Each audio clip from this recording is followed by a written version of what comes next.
जय श्री राम। राजा निमि की कथा।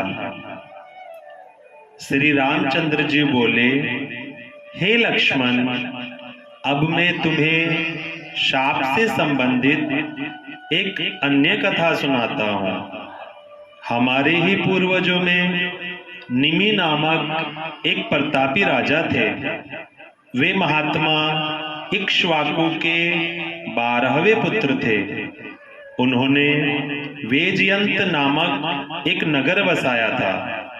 इस नगर को बसाकर उन्होंने एक भारी यज्ञ का अनुष्ठान किया।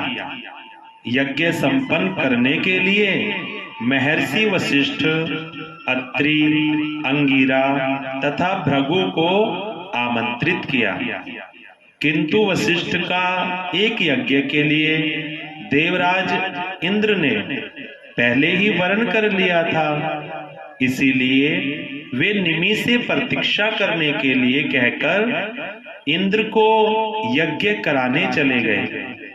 वशिष्ठ के जाने पर महर्षि गौतम ने यज्ञ को पूरा कराया।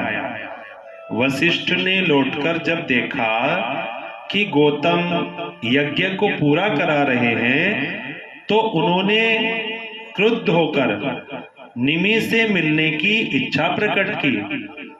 जब 2 घड़ी प्रतीक्षा करने पर भी निमि से भेंट न हो सकी, तो उन्होंने शाप दिया कि राजा निमि, तुमने मेरी अवहेलना करके दूसरे पुरोहित को वर्ण किया है, इसलिए तुम्हारा शरीर अचेतन होकर गिर जाएगा। जब राजा निमि को इस शाप की बात मालूम हुई, तो उन्होंने भी वशिष्ठ जी को शाप दिया कि आपने मुझे अकारण ही शाप दिया है, अतएव आपका शरीर भी अचेतन होकर गिर जाएगा।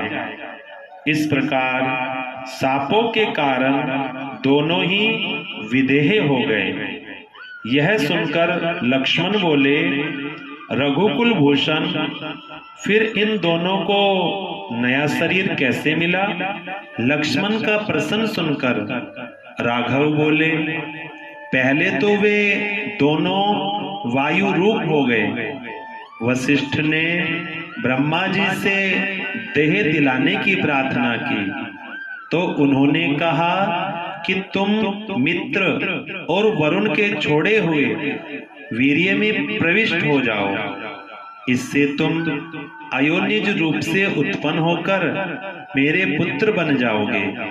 इस प्रकार वशिष्ठ फिर से शरीर धारण करके प्रजापति बने। अब राजा निमि का वृतांत सुनो। राजा निमि का शरीर नष्ट हो जाने पर ऋषियों ने स्वयं ही यज्ञ को पूरा किया और राजा को तेल के कढ़ा आदि में सुरक्षित रखा।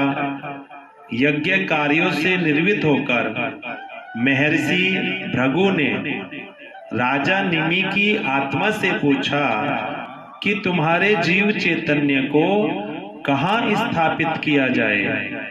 इस पर निमि ने कहा कि मैं समस्त प्राणियों के नेत्रों में निवास करना चाहता हूँ। राजा की यह अभिलाषा पूर्ण हुई, तब से निमि का निवास वायु रूप होकर समस्त प्राणियों के नेत्रों में हो गया। उन्हीं राजा के पुत्र मिथिलापति जनक हुए और विदेह कहलाए। जय श्री राम।